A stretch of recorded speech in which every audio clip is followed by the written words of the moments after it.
Boa tarde a todos. Meu nome é Marta Roque, eu sou professora da UERJ em Porto Alegre, sou psicóloga, psicanalista, e o nosso propósito hoje é abordar o preconceito em seus vários semblantes, né? Conversar sobre as situações que envolvem e culminam, né, muitas vezes, em atos discriminatórios. Então, a nossa proposta aqui não é julgar essas questões, mas escutar uns aos outros, aprender a desconstruir essas ideias preconceituosas, quais vivemos em nossas famílias e comunidades de origem. Está dando eco em algum dos microfones, eu solicito... O microfone da Amanda estava ligado. Isso. Para fazer essa roda girar, né, a gente iniciar com breves explanações, né, sobre os preconceitos mais presentes hoje, nós faremos uma explanação de alguns participantes, de palestrantes, e depois a gente inicia a roda com os participantes que estão aqui. Então, eu passo para a Amanda conduzir as falas iniciais e abrir, né, as questões para a nossa roda. Bem-vindos. Boa tarde a todos. Eu vou começar com a apresentação de alguns slides. Só um minutinho, deixa eu compartilhar aqui.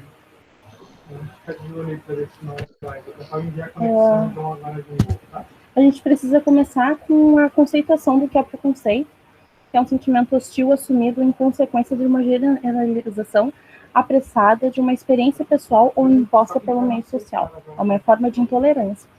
É um conceito também formado antecipadamente, sem fundamento embasado em imparcial, um conceito ou imagem pré-concebida, padronizada e generalizada, elevada, no caso, pelo senso comum, sem conhecimento profundo sobre algo ou alguém. O outro é como desconstruir o preconceito, porque a nossa mesa se trata muito sobre essa desconstrução, né? Eu peguei uma frase do Bobbio sobre esse preconceito. Dizer que os homens são diferentes entre si é um juízo de fato, mas a partir disso não existem elementos que fundamentem juízos de valor que considerem um grupo de homens superior ao outro. É precisamente essa diferenciação valorativa que costuma servir à base da discriminação, exploração, a escravidão ou a eliminação de um grupo social por outro. Essa frase exemplifica muito bem a desconstrução que nós tentamos fazer aqui. O que a gente está tentando desconstruir é construir os nossos preconceitos para colocarmos todos no mesmo patamar, porque a ideia de ser maior que o outro acaba por exterminar alguns grupos, né? Agora eu vou passar a fala para a Flor, né? Estudante de letras da UERJ, mulher transgênero, preta, participa do projeto de pesquisa da biblioterapia, bolsista do programa institucional de bolsa e iniciação à docência e é palestrante do seminário de saúde LGBTQIA+, em Canoas. Bem-vinda, Flor. Obrigada, Amanda. Boa tarde para todo mundo, né? E esse primeiro slide aí é a primeira coisa que eu já ia falar, né? Que o país que mais mata pessoas transgêneros é o Brasil, né? Nós tivemos em 2019 124 pessoas trans assassinadas. Então é o país que mais consome, né, pornografia trans e é o país que mais mata pessoas trans. Então isso é muito importante abordar. Obviamente que o nosso intuito desse debate não é ser tendencioso quanto, né, a questão política partidária. Então, é uma questão mesmo das vivências. E eu, como uma pessoa trans, preta, né, gorda, casada com uma pessoa com deficiência, né, eu convivo com o preconceito diariamente. Então, a gente dorme com o preconceito diariamente, né? Então, é a questão do dormir com o inimigo, né? É muito importante também falar sobre as vivências das pessoas trans, porque eu vivo num contexto, outras pessoas vivem, né, outras pessoas trans vivem em outros contextos, né? Tem muitas garotas, né, trans, mulheres trans, que a prostituição é a porta certa, né? A expulsão de casa ajuda muito isso, né? Pessoas que pelos pais não aceitarem, né? No meu caso, como eu passei por um processo, primeiro eu era um menino gay que eu não entendia como um menino, né? Uma coisa muito, para quem vê de fora não vai entender. Imagine eu, né, que dentro eu não sentia o que eu era. Então, como eu passei por esse processo bem vagaroso de desconstrução e de transição, não fui expulsa de casa, né? Meus pais, eu vivia numa família, eu vou explicar o que significa essa família estruturada, né? Porque eu convivi com meu pai, eu convivi com a minha mãe e com as minhas irmãs. Então, para mim, que eu conheci meu pai e minha mãe, eles dois vivendo juntos, não fui uma criança que vivia num casamento desestruturado. Então, isso me possibilitou que futuramente eu entrasse nos estudos. Né? Se hoje, graças a Deus, eu sou estudante de letras, foi por apoio, sim, dos meus pais e da minha família. Então, isso conta muito, mas não é um contexto para todas as pessoas trans. Não são todas que têm pais que não se separaram, não são todas que não foram expulsas de casa. Eu tive, sim, não vou dizer que eu tive apoio tão grande como uma outra pessoa que não estivesse no meu contexto. Talvez outras pessoas receberiam mais apoio familiar, mas mesmo assim me estruturou para que eu pudesse seguir aquilo que, digamos, seria adequado para a sociedade. Porque se tem meninas trans que se prostituem, é porque as pessoas colocam lá, né? Porque é muito difícil, e vamos voltar para o tema preconceito, vamos generalizar a questão do preconceito. É muito difícil que procurar um emprego, nós, tanto pessoas pretas, pessoas trans, procurarem empregos sabendo da negativa. Então, a gente já vai procurar emprego sabendo que vai ser negado. Então, isso inibe, às vezes, até a procura de emprego. Então, como que uma pessoa trans, que já é, né, vou dizer isso no contexto que eu vivo, como que uma pessoa trans, que já sabe da negativa, já sabe do preconceito, vai procurar, né, um emprego formal? Então, como eu acredito isso, nós pertencemos ao reino animal, primeira questão é a sobrevivência. Nós vamos procurar a sobrevivência. Eu não quero morrer de fome, o que me deve, né, a questão da subsistência, eu vou me manter. Né? Então, é isso que é muito importante falar. Então, eu como pessoa negra agora, né, pessoa preta, eu já fui perseguida nas lojas, eu não posso, né, ir, porque a primeira coisa que vão pensar é que eu vou roubar. E isso é uma coisa que eu sempre fui ensinada que roubar é errado. Eu já apanhei da minha mãe, né, porque eu peguei, quando criança, 3 aninhos, um doce de um supermercado sem passar no caixa. Então, a minha mãe me educou. Então, mas ninguém conhece esse contexto. Eles ligam a pessoa negra, a pessoa ladra, a pessoa que rouba, e isso é muito triste. E isso é uma coisa que vai levar um tempo para desestruturar todo esse racismo, né? Então, nosso país, ele mata pessoas negras, pretas, ele mata pessoas trans, e realmente a questão é reconhecer esse preconceito, né? Ontem nós estávamos assistindo a uma apresentação de TCC, né? E o professor Gilmar, um homem branco, hétero, cisgênero, ele reconheceu que sim, é um racista estrutural. E isso é muito importante, que a pessoa branca, né, que pertence ao status quo, ela entenda que ela é uma racista estrutural, que ela é uma transfóbica estrutural, porque isso é automático. É o meio que as pessoas vivem. Mas o reconhecer, né, dessas pessoas é muito importante para essa mudança, né, para aos poucos ir mudando. Então, eu agradeço pelo momento da minha fala e eu passo novamente para a Amanda. Eu vou apresentar agora, a passar a fala, na verdade, para a Jusilei. Só um minutinho. Aluna de administração de sistemas de saúde da UERJS, mãe da Bruna, de 4 anos, trabalhou 15 anos no mercado automotivo, empreendedora, curiosa, simpatizante do movimento feminista, dos direitos e das lutas da mulher. Bem-vinda, Gislaine. Olá, boa tarde a todos. Vamos então dar início aqui a falar um pouquinho sobre misoginia, sobre o preconceito com a mulher, né? A gente vai falar aqui de uma maneira humilde, né? Foi feita aqui uma pesquisa, um levantamento de algumas coisas, alguns dados e tudo mais, e é uma coisa que abarca muitos de nós, né? O conceito, né, e a origem da palavra misoginia, né, vem do grego, onde misel é ódio e gné é mulher, né? Por isso é o ódio à mulher. E a misoginia, ela abarca todos os sentimentos negativos que se referem ao feminino, né? No caso, assim, de desprezo, repulsa e aversão às mulheres, né? De tudo que remete ao feminino. Um exemplo disso, a homofobia, né? Ela fica muito mais guarnecida de ódio quando aquele gay é afeminado, né? Porque remete ao feminino.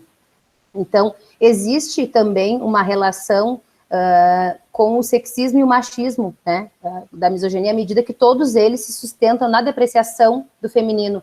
Porém, nós não vamos adentrar ao tema do machismo e do sexismo, porque são temas complexos, bem profundos, e que a gente precisaria de um tempo para adentrar somente neles, né. Então, assim, aonde começa, né, na nossa história, assim, a misoginia, contextualizando rapidamente para a gente poder, mais ou menos, entender. A questão do menosprezar o feminino vem de muito tempo, né, e é uma coisa que se perpetua ao longo da nossa história, não é uma coisa nova, né, não começou hoje, né, ontem, assim, embora que atualmente esteja mais em evidência, a gente está falando mais disso, né, porque estamos buscando mais representatividade e estamos entendendo melhor, e como a gente falou aqui, né, estamos desconstruindo conceitos e entendimentos. O que seria a causa, né, da misoginia? Seria o sistema patriarcal, né, que nada mais é do que a estrutura da sociedade fundada no poder masculino, né, como a gente sabe, né, imperadores, reis, homens, presidentes, sempre homens, né, então, assim, essa questão, não necessariamente a questão do gênero por ser homem, não é, né, mas, enfim, a questão, o sistema patriarcal que seria o mentor desse ódio às mulheres, né, vamos dizer assim, dessa estruturação desse sentimento negativo. Dessa culpabilização e demonização da mulher, né, que ela, como a gente sabe, ela vem de muito tempo, vamos dizer assim, desde lá de Adão e Eva, quando Eva comeu a maçã, né, e nessa questão dos livros sagrados, né, a gente vai ter, por exemplo, na Bíblia, no Alcorão, por exemplo, a Bíblia condena o prazer feminino, né, e nos fala que a mulher teria saído da costela de Adão, mas aí a gente, cá para nós, né, será que não foi Adão que saiu de algum útero, né, do que a gente saiu da costela dele? Já no Alcorão, as mulheres são colocadas como a porta do pecado, né? Elas devem obedecer os seus maridos, sob pena de serem espancadas. Aristóteles, né, grande filósofo, né, referência em muitas coisas, né, para ele, a mulher era um homem imperfeito. Ainda para Rousseau, uma figura muito ligada à questão de ideias de liberdade, do iluminismo, né, como todos nós sabemos, Rousseau dizia que as mulheres tinham que ser constrangidas desde meninas e educadas para a frustração, porque só assim elas se submeteriam à vontade dos homens, né, elas seriam docilizadas, vamos dizer assim, né, mas e esse preconceito todo, né, existe ainda hoje, isso é conversa fiada, isso aí, né, tem ou não tem isso, né, isso aí é coisa de mulher, isso aí não tem, né, não é bem assim, hoje em dia não é mais assim. Uma pesquisa feita em março de 2020, né, que agora já é ano passado, foi feita com 75 países, essa pesquisa feita pela ONU, revelou que 90% da população mundial tem algum tipo de preconceito contra a mulher.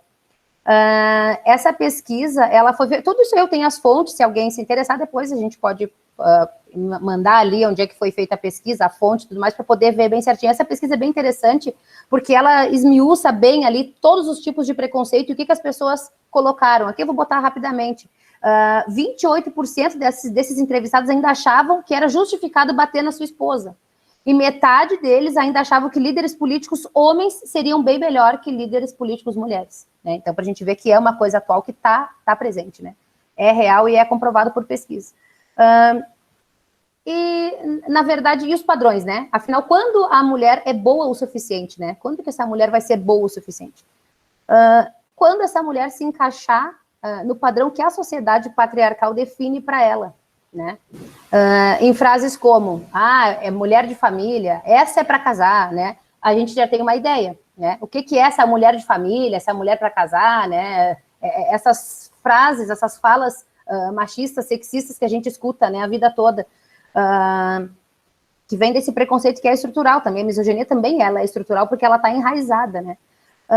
A mulher perfeita, né, o que acontece? Ela deverá ter vindo de uma família estruturada, onde, de preferência, essa família é abastada, vamos dizer assim, tem uma estrutura financeira, ou no mínimo, né, uma boa estrutura afetiva, ela se formou cedo, bem-sucedida na profissão, ela casou na igreja, tem filhos perfeitos, ela é a mãe perfeita, a esposa perfeita, tem a família de margarina, né? Aquela frase que ficou bem conhecida há uns anos atrás, né? Bela, recatada e do lar. Essa é a mulher padrão da sociedade, essa é a mulher perfeita, né?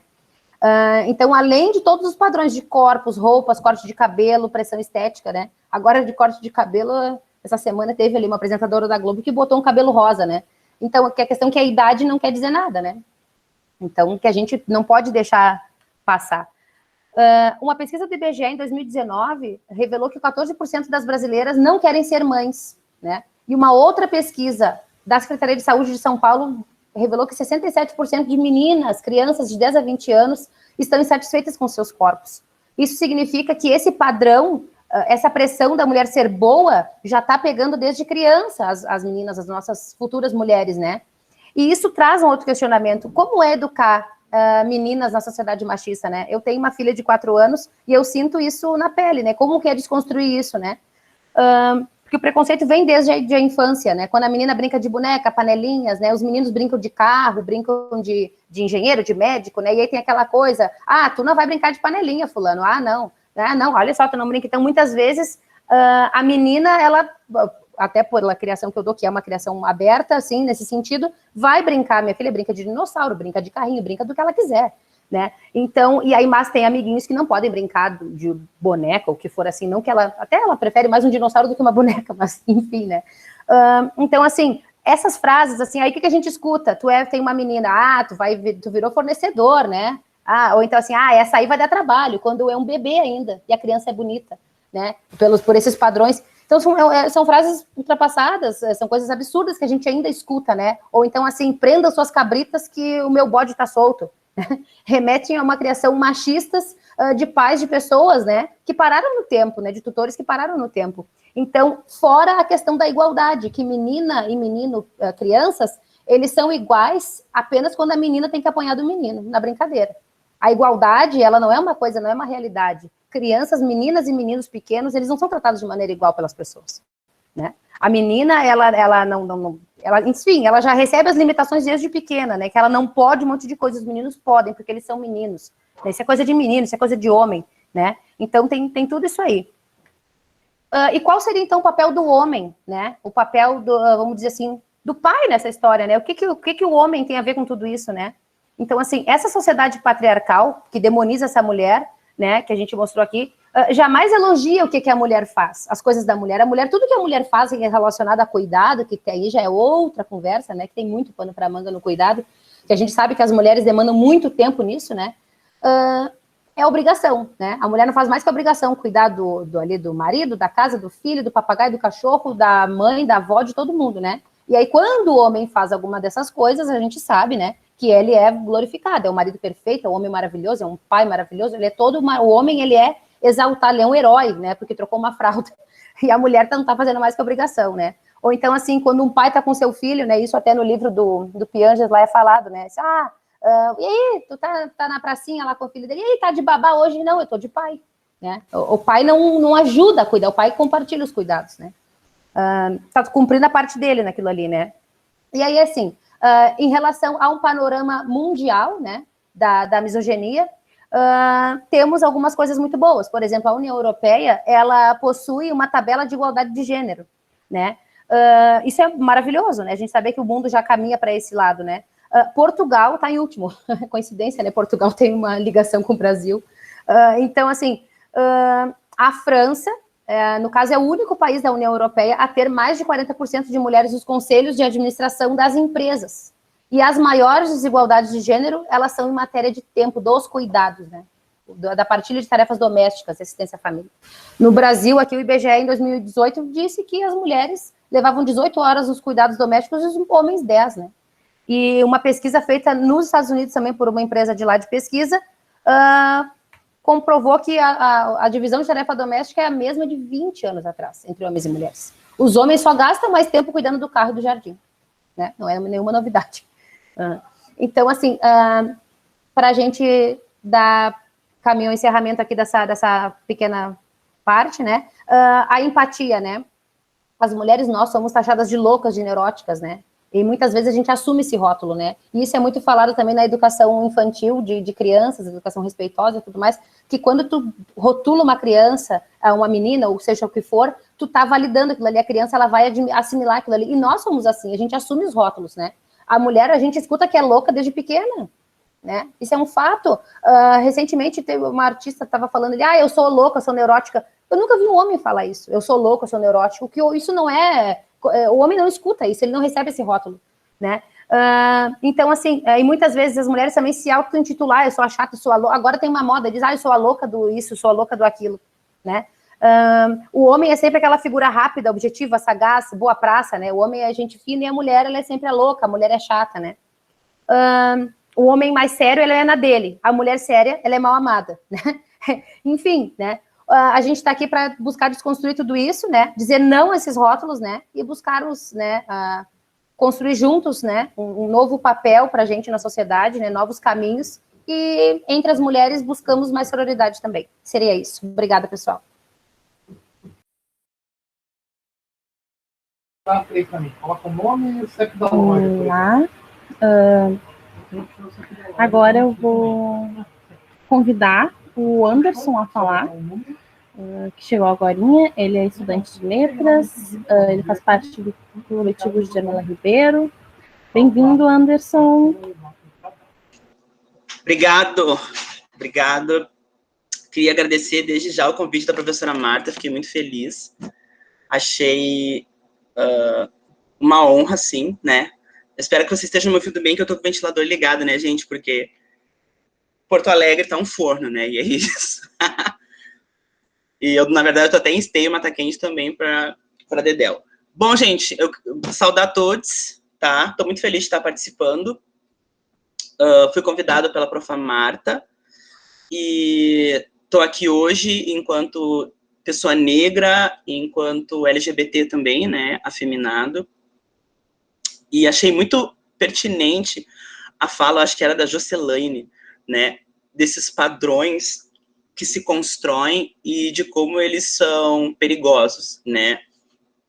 Eu tenho estudado muito sobre identidade nos últimos dias, e uma das coisas que eu tenho lido também é que o ódio ao feminino passa muito por essa ideia de que se tem, de que ser homem é não ter nenhum tipo de aspecto feminino, né? É negar tudo que é ser mulher.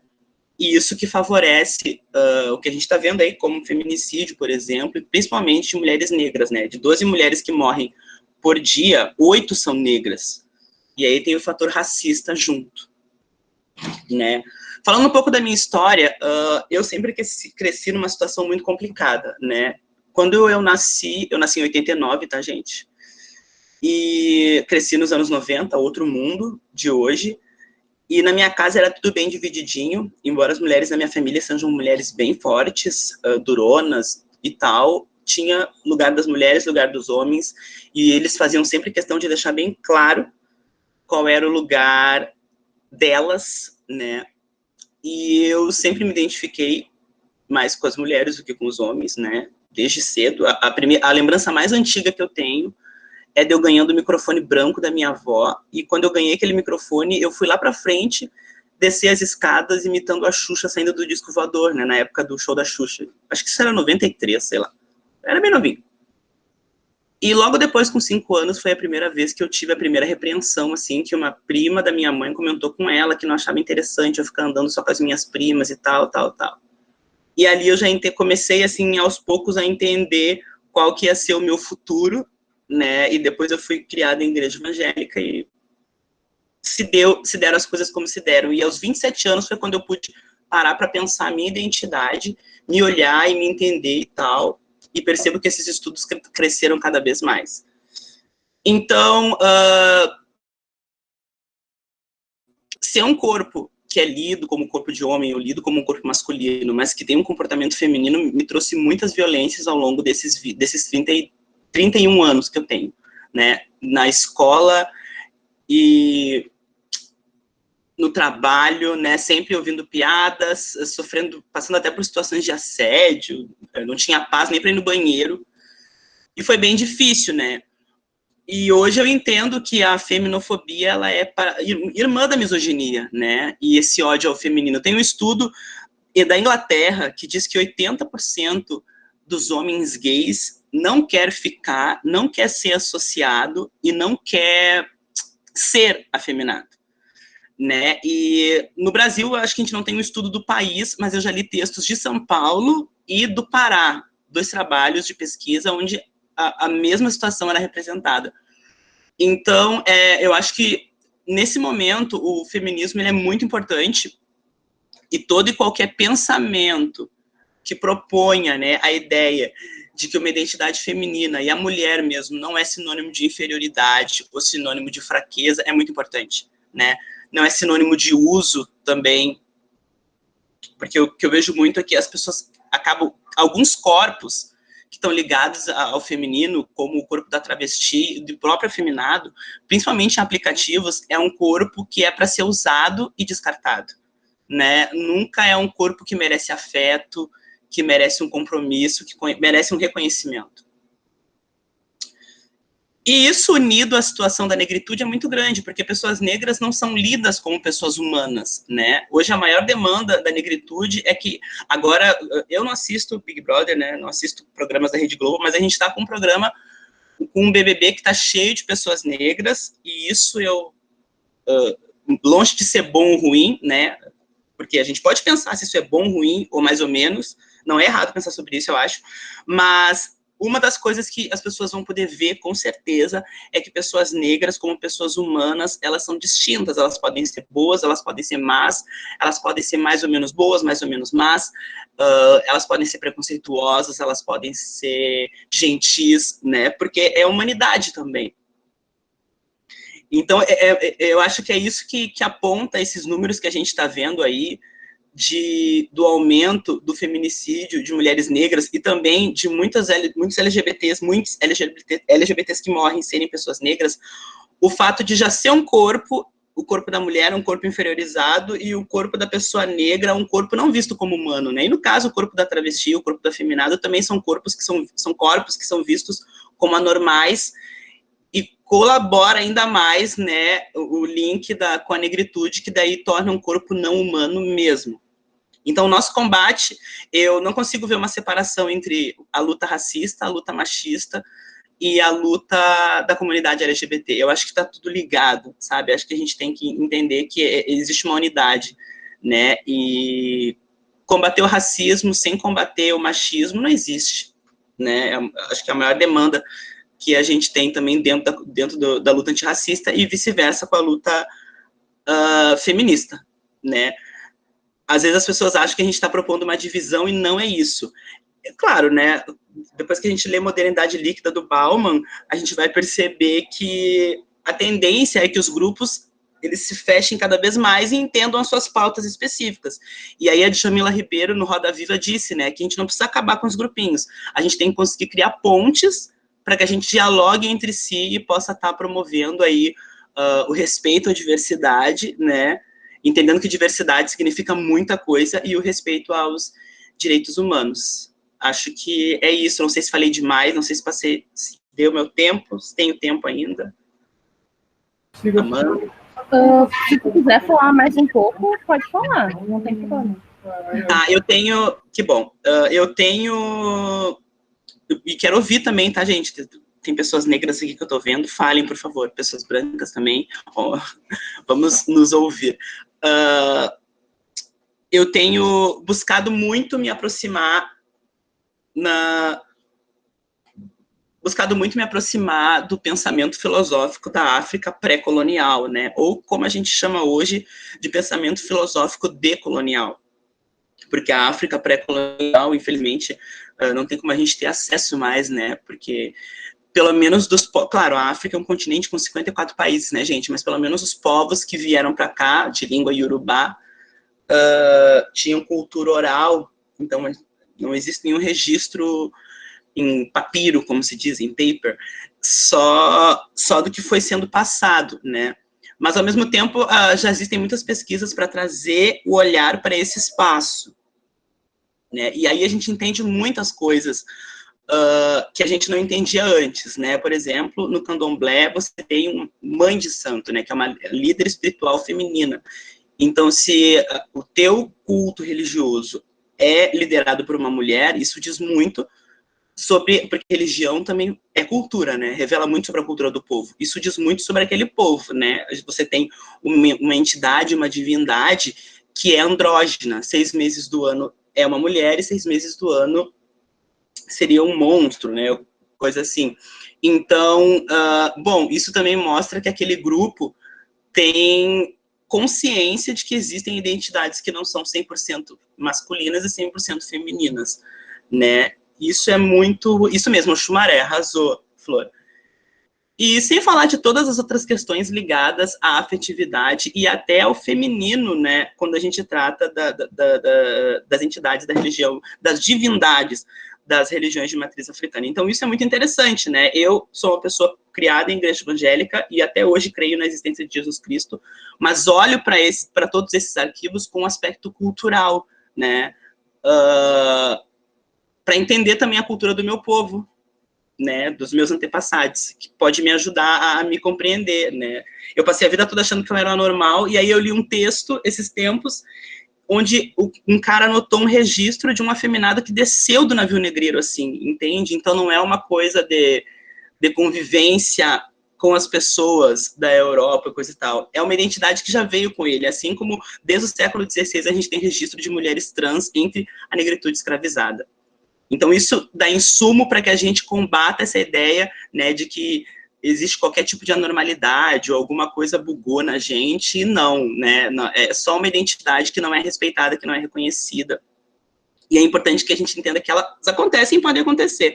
No curso de letras, a gente tem um componente chamado literatura de minorias, e a gente tem falado muito sobre isso, né, e de entender que você pode estar dando aula para uma criança trans, você pode estar dando aula para uma criança afeminada, para uma criança que tem descendência indígena, para uma criança que tem descendência africana. E é importante que a gente entenda todos esses processos para que essas crianças possam se sentir representadas quando a gente estiver expondo o nosso material de educação, né? Que foi o que não aconteceu na minha época, por exemplo, foi o que faltou para mim, né? Eu idolatrava a Xuxa porque era tudo que eu tinha, né? E hoje, graças a Deus, a gente tem outras pessoas aí muito importantes que servem para representatividade, tá? Era isso que eu tinha para falar, tá, gente? Espero que tenha sido, não sei se foi bom, se foi nítido, se deixei lacunas, mas vocês podem jogar perguntas que eu respondo. É isso, obrigado. Obrigado, Marta, pela confiança. Foi ótimo, todas as falas que foram essenciais. Acho que o que todos trouxeram, que é muito importante a gente parar para pensar, que vocês trouxeram as vivências de vocês, e enquanto pessoas que possuem privilégios, a gente tem que refletir sobre os nossos privilégios, para que a gente entenda o que os outros não têm.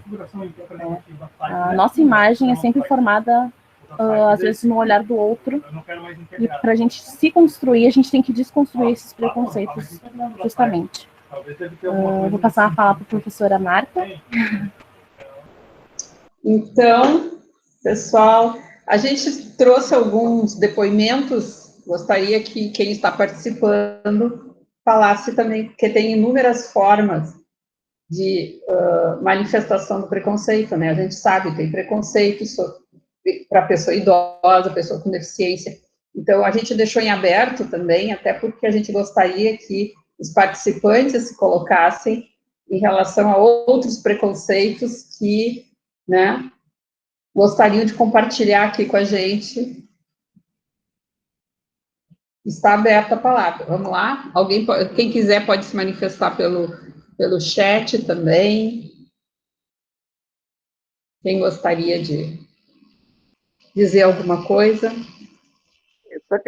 Eu sou Ana Célia, sou de Petrolina, Pernambuco, e gostaria de parabenizar, né, os depoimentos e, como foi solicitado, né, mostrar também a questão do preconceito em relação à questão da regionalidade.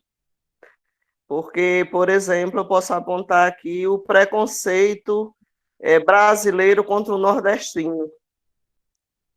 Então, essa questão, né, de ver o outro como superior ou inferior tem que também ser desconstruído. Obrigada. Quem gostaria de comentar? Sabe, Ana Célia, prazer, né? Eu já liguei essa questão do preconceito contra o nordestino muito relacionado ao racismo, porque as pessoas esquecem, às vezes elas só ligam que no Nordeste a cor mais escura, porque eles esquecem que no Nordeste existe sim pessoas brancas, existem sim pessoas, né, de várias etnias, várias religiões, mas quando se liga ao Nordeste, se liga o quê? A Bahia, né, que é ali a região onde o candomblé é muito cultuado, né? Então, eu acredito sim que tem um preconceito contra o nordestino por ele ser ignorante, quer dizer, não é ignorante, mas a crença de que é ignorante, né? Sendo que tem pessoas assim, ó, que têm as melhores notas no Enem, tiveram várias redações, então isso é muito, né? Esse é um preconceito que está muito arraigado na nossa sociedade. Uma vez eu peguei um Uber que ele era nordestino e ele passou numa universidade pública e eu falei para ele, engraçado, né? Tu passou numa universidade pública e muitas pessoas da região sul dizem que o nordestino é ignorante. Ele disse por isso que aí ele falou uma coisa que eu amei e até hoje ficou gravado. Por isso que nós nos superamos sempre, para mostrar que nós não somos ignorantes. Tá bom, Ana Célia? Ô, Marta, antes da Juscelene falar rapidinho, desculpa, Juscelene, te atropelar, mas eu vou aproveitar o que a Flor falou no fim. Como é importante a gente entender isso, né? E, inclusive, o pessoal do Nordeste tem uma relação muito mais interessante com a graduação do que nós aqui no Sul. Né? Eles dão um valor que aqui no Sul não é dado. Isso é muito legal que a gente aponte, tá, gente? Como a Flor falou, lá para eles é muito valioso uma criança, um jovem sair do ensino médio e ir para a universidade. E aqui no Sul, não, né? Já querem botar a gente no trabalho e tal, e se tu vai para a universidade, não é coisa para ti, não. Coisa de rico. Não, e uma coisa, deixa eu ver. Consegue me ouvir bem? Uma coisa que é também essa questão do Nordeste e ali também do racismo que a Flor disse, de onde vieram, né, esses negros do Nordeste? Eles não caíram de paraquedas ali. Eles vieram esmagados, né, que nem bicho, dentro de navio negreiros, escravizados para cá, tiveram sua cultura roubada, tiveram tudo roubado, foram proibidos de cultuar seus deuses para ficarem aqui sendo escravizados, né? E ainda hoje, se a gente tem, né, vocês com certeza têm mais propriedade para falar que eu, a maioria da população negra do Brasil, sendo do Nordeste, é uma herança que a gente tem das chagas da escravidão, né?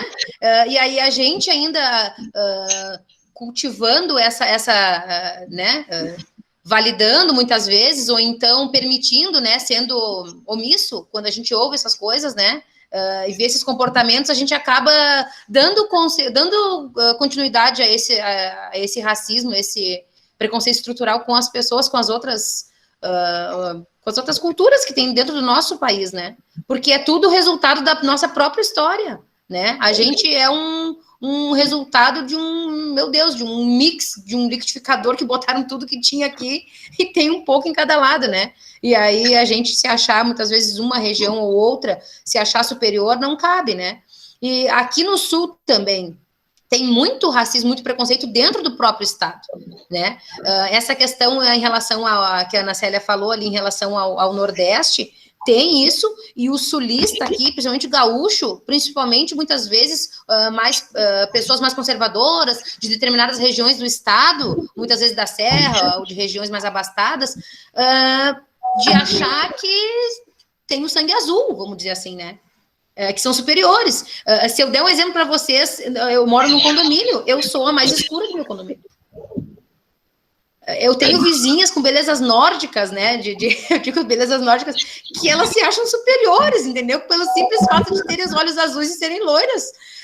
Nada contra, cada um tem a sua beleza, todas nós somos bonitas e tudo mais, e eu, como mulher, tenho a empatia de entender que, às vezes, a gente não tem, não evolui da maneira que deveria, e também cada um tem seu tempo e tá tudo bem, mas a gente vive isso, tá enraizado, a partir do momento que a gente acha que o café colonial é uma coisa daqui do gaúcho, não é, isso da Europa.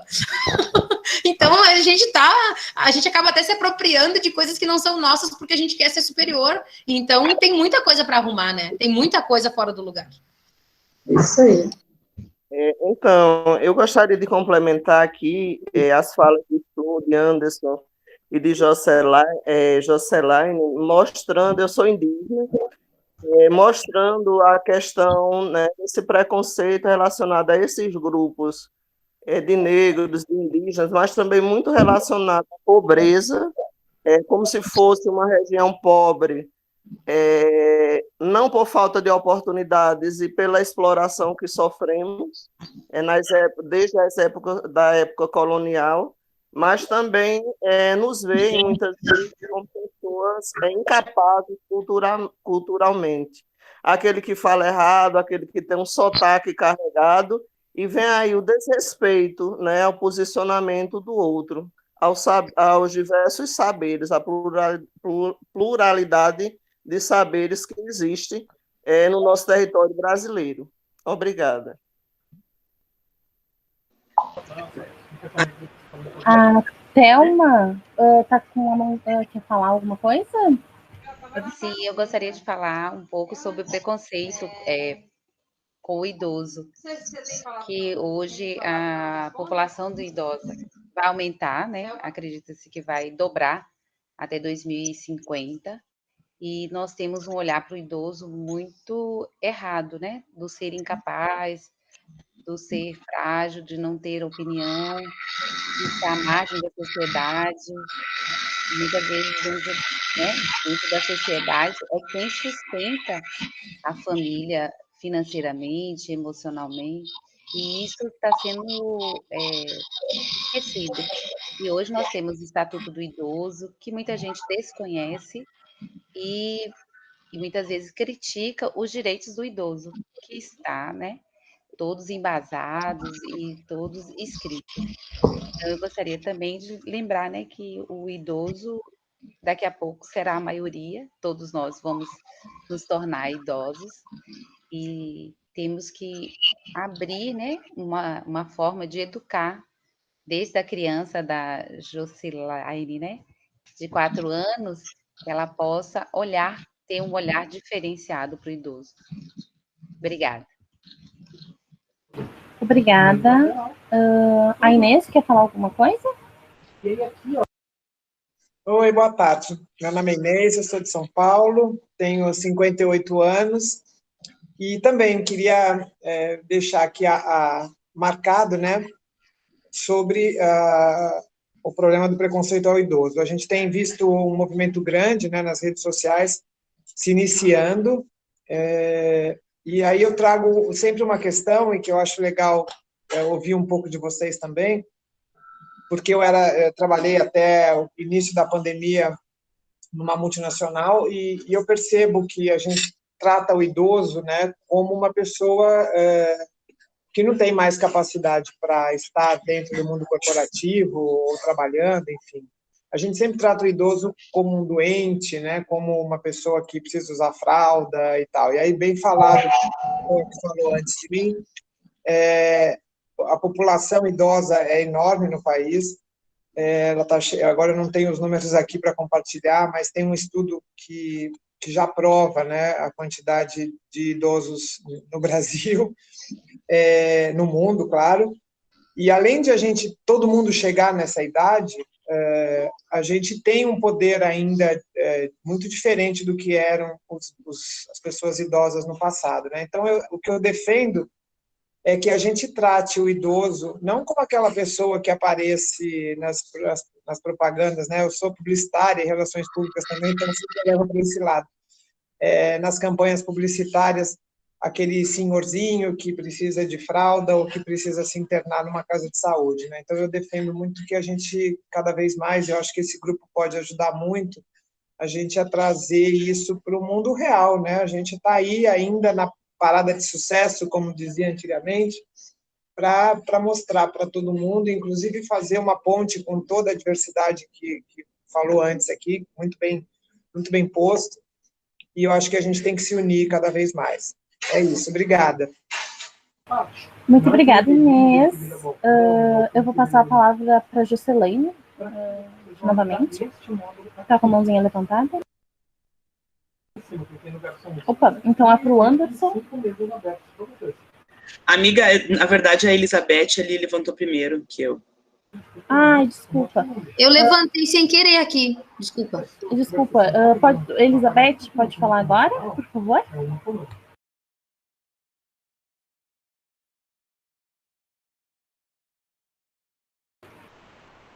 Elizabeth, gostaria de falar alguma coisa? Está mutada? Pode ter mais uma comanda. Ou seja, vamos pegar aqui. Eu vou passar, já que ela não se manifestou, vou passar para a professora Marta. O que eu queria... Foi sem querer. Ok. Não, mas eu acho importante falar, Elizabeth. Eu levantei sem querer, foi... Eu nem tinha percebido que tinha levantado a mão, vocês falaram. Obrigada. A minha questão vai ao encontro do preconceito contra o idoso. Eu penso assim, a minha mãe faleceu agora em julho, com 91 anos. Eu aprendi muito com ela nessa velhice dela. E eu tenho 62, né? Estou a caminho. E eu penso, já conversei muito, o idoso tem que se descobrir, se afirmar no seu envelhecimento, coisa que no passado não tinha vez, né? Ele era considerado idoso e precocemente colocado em situação de dependência, porque se diz, né, tem o idoso dependente e o idoso que não é dependente, né? Que tem a sua vida, trabalha, produz. E hoje ele está vivendo longamente, né, esse idoso produtivo. E a minha mãe me ensinou nesses anos de velhice dela, até os 85 anos, que ela fez muita coisa. Ela pintou horrores de quadros, e ela começou isso com 70 anos. Então, eu aprendi com ela que a disposição para se fazer coisas na velhice, ela tem que ser uma afirmação do idoso, né? Tem que partir dele. E eu acho que esse olhar para o idoso é esse olhar para o novo, não para o idoso como velho. Para o novo, que ele pode favorecer as gerações anteriores a se abrir, né? Então, não é aquele idoso saudosista, né, que fica lembrando do passado, como se fosse o passado fosse um tempo perfeito, um tempo onde havia um lugar perfeito. Não. O idoso como aquele que consegue ver hoje, né, possibilidades que ele não se permitiu, até porque, né, nessa nova idade ele já não tem muitas censuras, muitos impedimentos, muitos empecilhos, ele pode tentar coisas novas. Eu acho que esse olhar para o idoso que a gente tem que ter e voltar, né? E aprender nessa convivência. Eu acho que é isso. Não sei se alguém quer. Ô, Marta, desculpa, Amanda. Eu ia passar a palavra para ti mesmo. Ai, amore. Tá bom. Ô, Marta, eu concordo super com tudo que tu diz. É muito engraçado ter 31 anos. Eu vou fazer 32, gente. É muito engraçado porque eu convivo com pessoas que têm 20 anos de idade. E também convivo com pessoas mais velhas, né? E eu tive outra criação, gente. Eu fui criado nos anos 90, as coisas eram um pouquinho diferentes. Tinha algumas coisas, tinha alguns excedentes que hoje não tem mais, né? Das crianças apanhar e tal, essas coisas. Mas tinha algumas situações de respeito que eu tô vendo que estão se perdendo junto, né? Então, por exemplo, tinha a mesa das crianças e a mesa dos adultos, né? E a gente não atravessava na frente de ninguém para sentar na mesa dos adultos. E hoje não, né? Tipo, passa, senta, serve e já dá o prato para te lavar, né? Eu lavei muito prato, né? E não era uma escolha. Depois dos 10 anos, assim, eu ia lá, e o pessoal ficava conversando e a gente ia lá para a cozinha lavar a louça, e hoje, não, né? A minha sobrinha não quer nem apagar a luz quando sai do quarto. Daí a gente fala, e às vezes a gente briga, mas depois a gente se arrepende. Não vou brigar. Só que esses dias eu estava lendo na internet, né? Quando você faz pela criança, você está dizendo que ela é incapaz de fazer.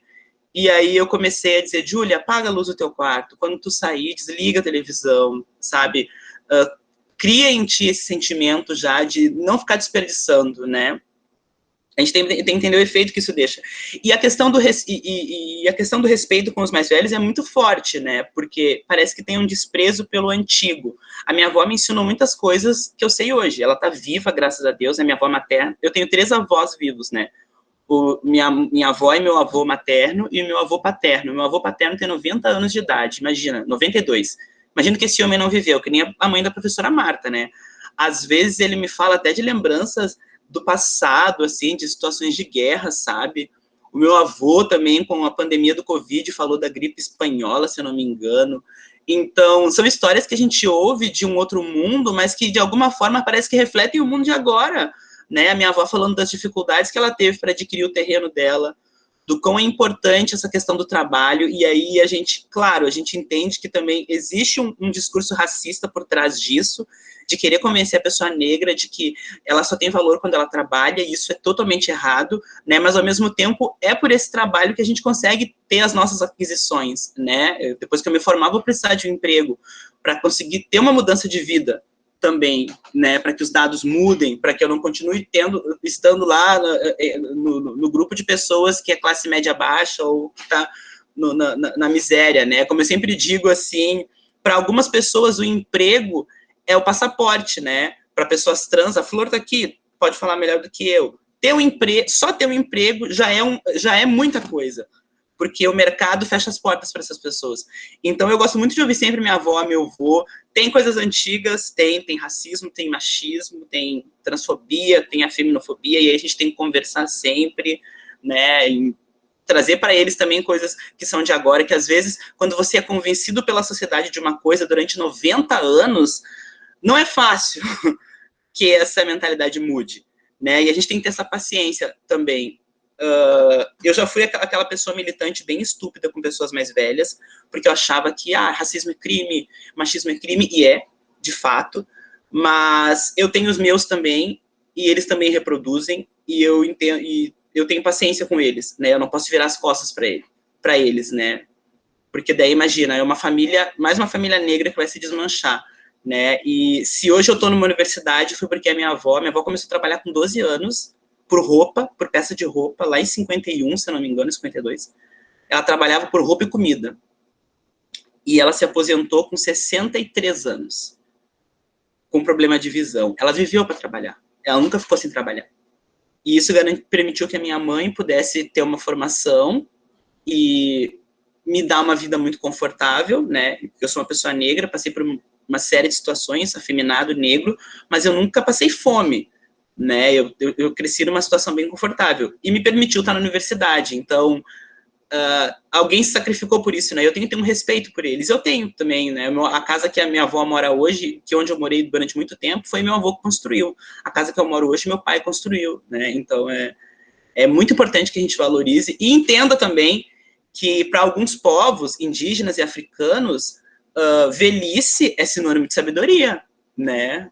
Quanto mais velho, mais experiência você tem para passar, a ponto de os mais jovens sentarem e ouvirem o mais velho, né, ou a mais velha, aprenderem com eles ali, né? Eu lembro que uma vez a gente estudou com a Cíntia em Princípios da Profissão Decente sobre o ofício. Eu achei muito legal aquilo, né? De ensinar um ofício, né? O marceneiro, que já é um cara velho, ensinando para o mais novo como fazer aquele trabalho e o conhecimento que aquela pessoa tem sobre aquilo, né? Que a gente pode falar dos saberes também, que eu acho muito legal. É isso, gente. Desculpa se falei demais também. Flor, pode falar. Não, o Anderson falou da mesa, né? Que era para as crianças e a mesa para os adultos. Antigamente, lá na minha avó, eu lembro que não existia uma mesa para cada, né, faixa etária, ou fases da vida, né, mas primeiro eram os adultos, né, que almoçavam, ou primeiro servidos, e as crianças eram servidas e se sentavam aonde desse, no sofá, né, em um cantinho ali. Isso era uma coisa que a gente respeitava, e até hoje eu estranho quando as pessoas falam assim, não, vamos servir primeiro as crianças sentam na mesa, e depois a gente, é impossível não estranhar, porque eu, como pessoa mais velha, eu penso assim, poxa, eu vou ficar em pé, né, eu vou ficar em pé, sendo que eu sou mais velha, também estou na faixa do Anderson, estou com 31 anos, então é complicado. Eu acho que se a gente ensinasse as crianças como antigamente, haveria mais respeito com o idoso, né? Eu fui criada com senhoras idosas, minhas tias mais velhas uma tem 85 anos, a outra 83, fora que todos os meus tios estão na idade dos 60 anos, na faixa de 60 anos. Então, sempre fui criada com pessoas muito mais velhas que eu. Então, eu tenho prazer de conversar com pessoas idosas, e se vocês forem ver, eu converso muito mais com pessoas mais velhas do que eu, do que pessoas da minha idade. Então eu gosto, mas isso aí é relacionado à vivência que eu tive, porque eu vivia na casa da minha avó com as minhas tias que já eram idosas. Então eu respeito muito. E a Jocelaine falou sobre infantilização do idoso, como se ele não fosse capaz de argumentar, de falar sobre diversos assuntos, que a gente já vai, não, tudo bem, e nós vamos enrolando o idoso para que ele não fale. Acontece isso, aqui no meu condomínio acontece isso, uma senhora que tem 85 anos, ela repete, às vezes, sim, já faz parte da idade, mas eu fico assim, que as pessoas, eu convivo aqui, elas não têm paciência, né, não têm paciência com as pessoas idosas, então é complicado, né, lembrando da fala das participantes ali, né. Então, eu agradeço pelo momento de fala. A Ana Célia, por favor, pode falar. Eu gostaria de fazer uma colocação em relação à fala de Anderson. É dizer que eu achei assim muito grande a sua atitude em reconhecer a ação, a colaboração de um ancestral, no caso a avó, para a sua própria ascensão. Dizer que esse olhar humanitário ele é muito importante para a nossa contemporaneidade, até para acolhimento e quebra de preconceito contra os idosos. Então, mais uma vez, gratidão pela oportunidade de participação. Muito obrigada, Ana Célia. O Nacal pode falar? Levantar a mãozinha.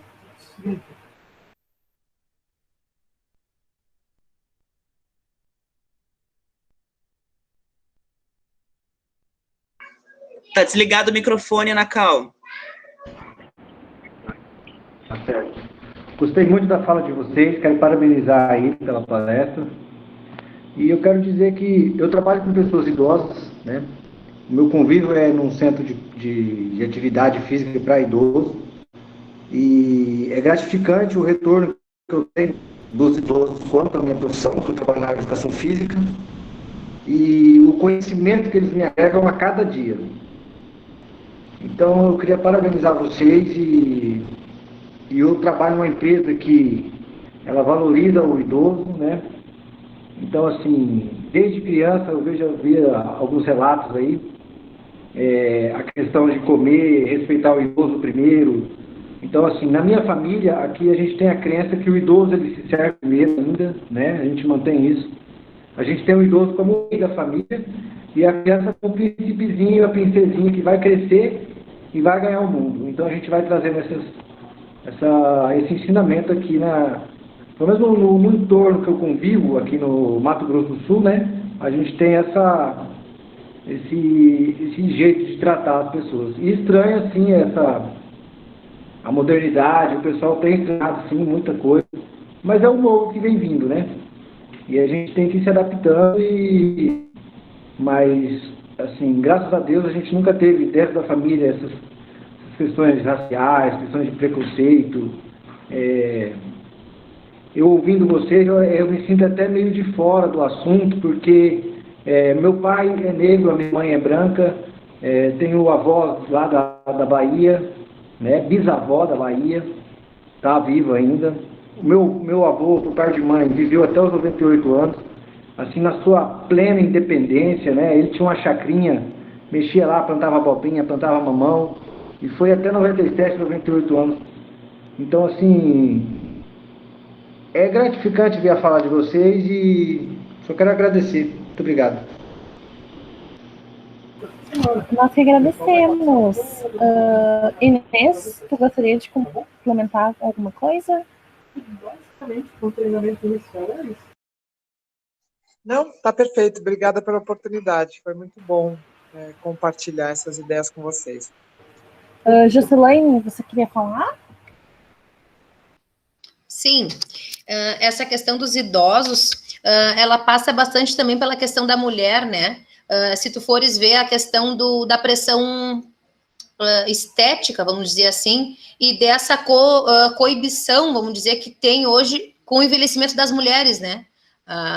Quando surge, assim, as primeiras rugas, assim, já as mulheres já não... A minha geração, né, as trintonas aí, já tem uma aversão de aceitar as rugas, assim, a marquinha do aqui, ó, isso aqui, e fica essa... É uma coisa... chega a assustar, assim, eu fico pasma, né, de ver às vezes. E aí tu vê pessoas, assim, que tem 50, às vezes até 60, e o rosto tá, né, que aí usam a expressão envelhecer bem, né. O envelhecer bem é muito relativo, porque envelhecer bem apenas na casca, né, até que ponto que é bom realmente, né, o que a gente quer esconder com isso, né, daqui um pouco, se a gente tem vergonha das nossas marcas, assim, vamos dizer, né, isso seria um ponto, né, que eu queria levantar. E a outra questão que eu comentei ali no chat, essa infantilização dos idosos, né, ou dizer assim, tá caduca, você já tá caduca. A minha avó é jovem até, se for ver, minha avó tem 75 anos, e aí, às vezes, as filhas dizem, para lá brincando com ela, tu tá caduca, para lá que tu tá caduca. Uma brincadeira, é claro que ela não gosta, né, porque ela é uma mulher super forte, é uma mulher que se separou com 3 filhas lá nos anos 70, imagina, 70 para 80, então, é outro pensamento, assim, a pessoa que construiu uma vida, que criou filhos, que batalhou, que fez, né, que teve atitudes até de vanguarda para a sua geração, né, porque eu pelo menos não conheço nenhuma outra mulher lá nos anos 70 para 80 que se separou com 3 filhas, como a minha avó. Então, eu digo que ela já era empoderada quando nem sabiam o que era empoderamento, né, porque para bater no peito, assim, dizer, não, foi traída e disse, não, vou me separar, e se separou. Né? Então, assim, bateu no peito, não, eu dou conta, e aí a casa pegou fogo, ficaram na rua só com a roupa do corpo, então foi pesado, assim. Então, uma história de superação, né? E aí, essa história de superação, tu perceber que vai passando a idade para eu vejo muito isso nela, assim, essa questão para tu admitir que aos pouquinhos a idade vai chegando, as limitações físicas, né? Principalmente quando a pessoa é muito ativa, que é o caso dela, no caso, muito ativa de querer fazer muitas coisas, muitas vezes até trabalhos manuais, até galinheira minha avó faz. Ela prega Marta, galinheiro, ela gosta muito dessa coisa, contato com a terra, planta, frutas, árvores frutíferas e tudo mais. E aí essas pessoas não aceitam isso, que tu diga assim, não, agora tu não tem mais, tu não tem mais capacidade, né? Ela até diz para mim, não, se for para alguém cuidar das minhas coisas, tu cuida porque tu me respeita, ela diz para mim. Que os outros querem passar por cima da vontade dela, e não é assim, né? Ela tem uma história que tem que ser respeitada. Né? E aí seriam esses dois pontos, então, que eu queria levantar, essa questão da infantilização do idoso, desse desmerecimento dessa trajetória de vida, e dessa pressão estética nas mulheres, assim, dessa questão de se sentirem já com as primeiras marcas do envelhecimento, já querer esconder isso, né? Que é uma coisa que está muito, muito em evidência mesmo. Né? E o mercado disso aí, inclusive, está lucrando bastante. Muito obrigada, Juscelane. Muito obrigada a todos. Vou passar a palavra para a Prof. Marta, novamente. Senhora, eu tenho marcado aqui, eu não sei, o Nacal está para pedir a fala novamente, eu não sei se ao menos está marcando aqui no meu... tem duas marcações do Nacal e da Célia, mas eu acho que é da anterior. Eles não fecharam. Isso. Mais alguém gostaria de comentar alguma coisa? Uma questão que um aluno mandou para mim, que ele diz existe um apagamento das falas e das existências dos idosos. Isso é fato, né? É como se o idoso, a voz dele, assim como a gente fala, né, que a mulher tem uma voz silenciada, né, nos espaços de poder, né, as mulheres têm que calar, ou se as mulheres falam, aquilo que elas falam, as ideias que elas dão, tem que ser assumidas por um homem. Aí tem a velha piadinha, né, na reunião de trabalho, o chefe diz, obrigada pelas suas sugestões, senhora fulana, né, o senhor aqui vai tomar elas e vai executá-las. Então, a mulher está lá para dar sugestões, mas fica por isso mesmo. Então, ela, para falar, tem que se calar, né? No sentido de que o que ela fala não tem valor, né? Então, a voz da mulher como algo que tem que ser desconsiderado, apagado. Isso a gente vê no idoso, como se o idoso também tem uma voz, uma fala que não dá valor, né? Escuta e não dá importância. Aquela coisa que a gente desqualifica a voz do idoso, a fala do idoso, o discurso do idoso. Interessante esse apagamento, né? Eu acho que se da mulher não há escuta, o do homem, o do idoso, há um apagamento, né? Como se ele fosse ser considerado não existente antes de morrer. Então, parece que algo que a gente possa fazer sem perceber, de uma forma discriminatória, porque também é um preconceito estrutural, né? A gente vê no idoso alguém que não tem mais voz, que uma voz que não tem mais força, que não tem mais valor, e eu acho que isso aí, sim, é uma coisa que a gente pode refletir a respeito, né? Refletir, acho que isso que a Juscelane disse de escutar o que o idoso tem para dizer, o que ele quer para a vida dele, como ele quer viver, como ele quer enfrentar a doença dele, como ele quer enfrentar o fim da vida dele, quando já está numa situação mais terminal, enfim, né? O que vocês acham?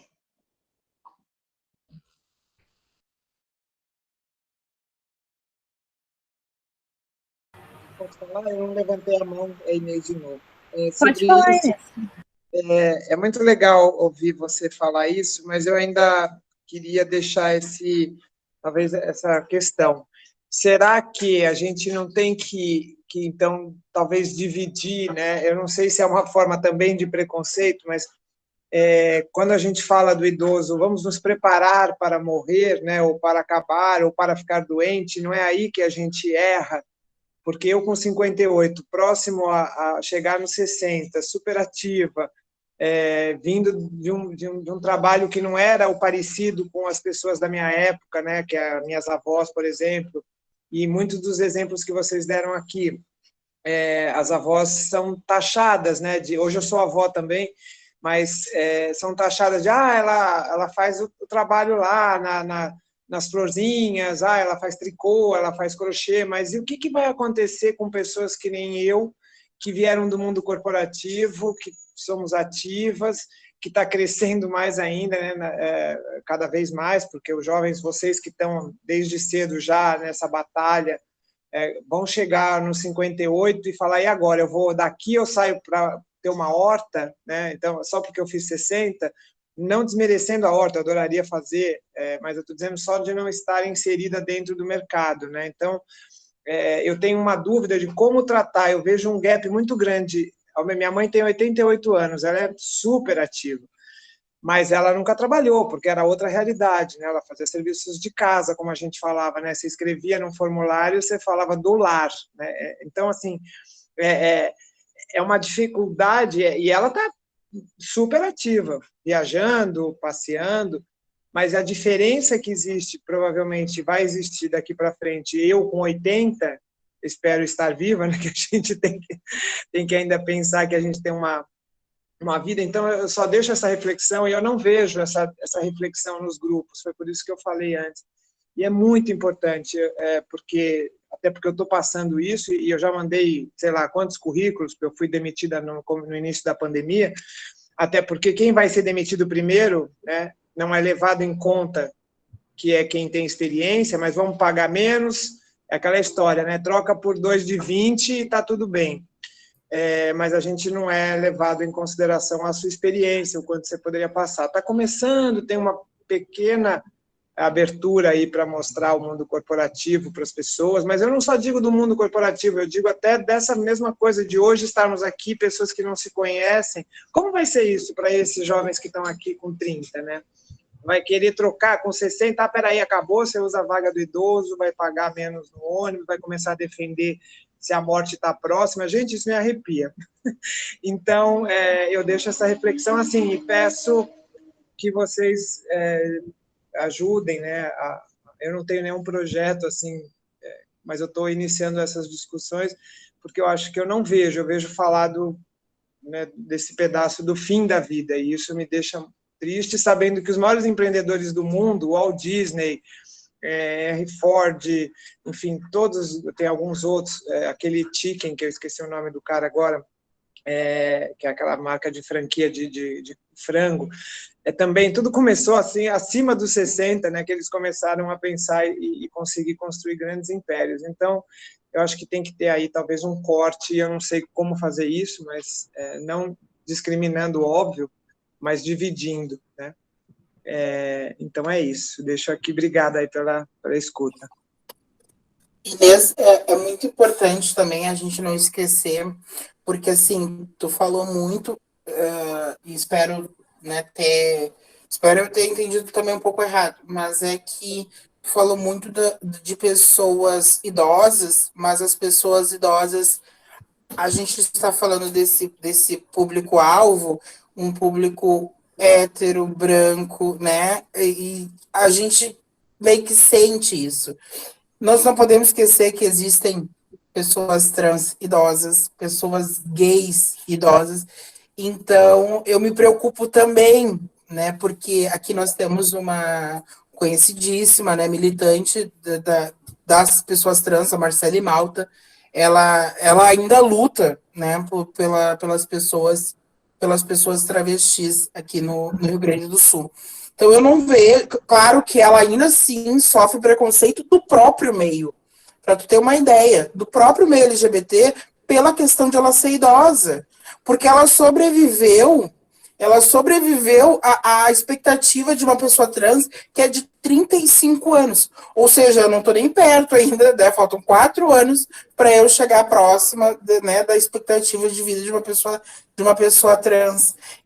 Então, a gente tem que, né, focar também, que nem tu, uma pessoa branca, não sei, né, do restante das informações, nem fazemos questão, né, é tudo pessoal, mas se para ti tem a dificuldade, imagina para uma idosa trans conseguir um emprego, né, piorou, um idoso gay, então tudo piora. E eu tenho um respeito demais, assim, pela pessoa idosa, porque um dia eu vou chegar lá. Então, espero, né, eu torço para chegar lá. Então, que nem essa questão de subir no ônibus, o idoso subir no ônibus, e alguém está sentado no lugar do idoso, eles se fazem de morto, eles se fazem que estão com sono, coisa. Gente, a pessoa idosa e a pessoa com deficiência, às vezes, sentem dores. O meu marido é deficiente e as pessoas se fazem. E o meu marido chega em casa louco de dor. E eu vou lá, faço massagem. Diz que ele é uma pessoa com deficiência. Imagina um idoso, né, que às vezes... Não estou querendo dizer que tem idosos que não têm ali não fazem atividades físicas, que eles não têm uma boa, né, uma estrutura, né, uma estrutura corporal mais, digamos, adequada, uma coisa mais... Eles não sintam tanta dor, né? Eu me esqueci da palavra. Eu me preocupo com o futuro de todos os idosos, principalmente daqueles que eu sei que, assim, ó, nunca, até que mude esse status quo dos idosos, né, os LGBTs, os idosos pretos. Então, isso é muito importante a gente focar, né, nessa coisa da velhice, né? Então, claro, tu não quer focar nessa coisa do galinheiro, da plantinha, né? Claro que para cada um, que nem meu pai tem 75 anos, a minha madrasta tem 70. A minha madrasta, ela faz tudo. Ela e meu pai, eles moram em sítios, num sítio, e o meu pai planta, ela cria gado, sabe? Ela cria galinhas, porcos. Então, mas é uma coisa que ela gosta, né? Eles já são aposentados. Era o sonho do meu pai isso. Meu pai era pastor, né? O Anderson falou em questão de crescer em família evangélica. Eu sou filha de pastor aposentado, então imagina o que eu já não passei. E o meu pai, sim, já passou por questões de preconceito, né? Então, e hoje eu fico preocupada. Meu pai não ouve direito, e eu digo, pai, pelo amor de Deus, por que o senhor não vai no médico, né, para ver essa questão da audição? Mas o meu pai, torrão, mas o pai sempre foi torrão, né? O pai sempre foi, mas eu sinto a jovialidade nele. Ele disse, eu ainda vou chegar aos 100, e eu torço para que isso aconteça. Eu levantei a mão também porque eu gostaria de fazer uma breve recorrência à fala de Jocelyne. Quando ela fala das marcas da velhice e das pressões estéticas que nós conseguimos visualizar, né, na nossa sociedade. Então, apesar dessa temática parecer, de primeira instância, simplista, eu vejo como muita importância para debates maiores, né, para que as pessoas comecem a enxergar o cabelo branco, a ruga, como algo positivo, como a evolução de um corpo, né, que é uma evolução inevitável para quem está com vida, para quem está mudando de idade, para quem está envelhecendo. Então, ao meu ver, esse debate ele precisava ser mais ampliado em diversos ambientes, inclusive nos fóruns, nos congressos, nas publicações cientistas, para que essa pressão ela se desse de maneira positiva e houvesse mais aceitação dessa condição. Obrigada. Obrigada, Ana Célia. Pode falar, Jureci. Boa tarde. Eu cheguei um pouquinho atrasada, mas comecei a ouvir a conversa do Anderson, eu acho, da Jocelyne, eu ouvi todinha. Bom, eu quero começar pelo que eu ouvi, né? Primeiro, 60 anos não é sinal de velhice. 60 na América Latina e etc., e 65 na Europa, é um referencial para políticas públicas. Porque fazer uma política e deixar tudo livre, todo mundo ia se sentir velho para ser beneficiado com a política. Então, 60 e 65 não é marco referencial de envelhecimento. É simplesmente um referencial para políticas públicas. Quem disse que está com 58 e outra, que eu ouvi aí 58 e outra 60, ou não sei o quê, não se preocupem. A gente começa a envelhecer desde o dia que nasce. A gente nasceu, começa a envelhecer, esse é o processo. Então, o que é envelhecer? Né? Envelhecer é um processo natural para todo ser vivo. As árvores envelhecem, os pássaros envelhecem, os animais mamíferos envelhecem, todos nós envelhecemos, basta sermos seres vivos. Então, não precisa fazermos disso um palanque, né, de tristeza, porque a gente chegou aos 60. Eu vou denunciar minha idade, eu tenho 77. Sou blogueira e sou uma ativista, me considero uma gerontoativista. O meu blog chama-se Viva a Velhice, é www.vivavelhice.com. Não sou uma discurseira no blog, eu reproduzo artigos e referências sobre envelhecimento. Tá?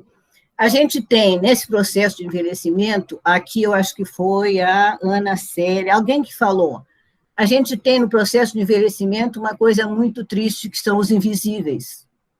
Os LGBTs, os negros, os velhos do meio rural, há os deficientes, e por aí vai. É um bloco enorme de invisíveis. Quem são os visíveis? Os visíveis são aqueles que têm um certo poder aquisitivo. Porque quando a gente vai trabalhar, se um psicólogo tem um gabinete, se um gerontólogo trabalha junto de um hospital, ele está trabalhando em lugares que as pessoas têm poder aquisitivo. Então, porque quem não tem poder aquisitivo não vai frequentar um atendimento psicológico, essas coisas todas que a gente sabe, né? Então, a gente estabelece, a academia estabelece, estou falando de academia porque eu fiz uma especialização em gerontologia há 3 anos atrás, e hoje eu sou uma voluntária eu sou do Recife, esqueci de dizer que eu sou do Recife, eu sou voluntária nas atividades sobre envelhecimento, porque o curso de especialização em gerontologia é novo. Eu fui da primeira turma. E eu sou uma voluntária na Universidade Católica de Pernambuco para as atividades sobre envelhecimento. 2 delas. Uma que se chama Momento Gerontológico e a outra Cine para os Idosos. Agora não, com a pandemia não tem cine, não tem nada. Nós vamos retomar o momento gerontológico, mas vamos lá, vamos falar de velhice. Então nós temos os preconceitos com relação aos velhos, a gente nasce e na nossa família a gente já vem trazendo uma série de preconceitos. Para mudar isto, nós precisamos de educação. Educar a partir das crianças. E quando eu fui fazer meu trabalho de conclusão de curso, eu fiz sobre uma pesquisa literária sobre os livros do ensino, eu vou dizer primário, ensino médio, 1º grau, 2º grau, essa coisa assim, não sei muito bem. Então, em 140 livros de geografia, só em 2 falavam sobre envelhecimento mais explícito. Um tinha uma foto de um senhor carregando um carrinho de picolé, e o outro, um grupo de pessoas numa academia pública. E o que mais se falava de envelhecimento, ou o que mais trabalhou sobre o envelhecimento, era a pirâmide das idades, a pirâmide etária. Então, sobre o processo de envelhecimento, ninguém falou. Nenhum dos 140 livros de geografia. E geografia da humanidade, né? Geografia das humanas, então era por lá que poderiam começar. Nesse mesmo trabalho da moça que eu mais pesquisei, ela também faz uma entrevista com os professores, e os professores respondem, eu não falo sobre velhice, porque eu também não sei se eu vou envelhecer. Então, a gente traz um histórico muito ruim sobre o envelhecimento. Alguém deve lembrar que a gente assustava as crianças com o velho do saco, com não sei mais quem, né? A Jocelaine riu, mas não é isso? Então, a gente começa aí na infância. Meu neto, que hoje tem 8 anos, quando ele era criança que não gostava de comer, era levar para ele, eles moram no interior do Ceará, botava ele na calçada, tinha um senhor já de idade que sentava numa cadeira ao lado e dizia, você come ou aquele velho vai te pegar. Isso é coisa muito recente, né? Ele tem 8 anos. Tá? Então, nós precisamos mudar. Nós carregamos este preconceito, nós transmitimos este preconceito com relação à velhice. Então, isso é muito... E é um aprendizado difícil, principalmente para quem já está viciado nisso. Então, a gente tem que prestar muita atenção no que a gente está dizendo. Inês falou na idade, né? E ela disse assim, minha mãe... Acho que foi a Inês que disse, minha mãe nunca trabalhou. Outro conceito errado. A gente só considera trabalho quando é remunerado. Quando não é remunerado, não é trabalho. Mas a mãe dela trabalhou a vida inteira. A minha mãe trabalhou a vida inteira, lavando, cozinhando. Hoje, as mulheres de hoje fazem o quê? Lavam, cozinham, cuidam de criança, tem que ser uma esposa exemplar e está sempre sorrindo, contente, e trabalham fora. Eis aí um grande problema.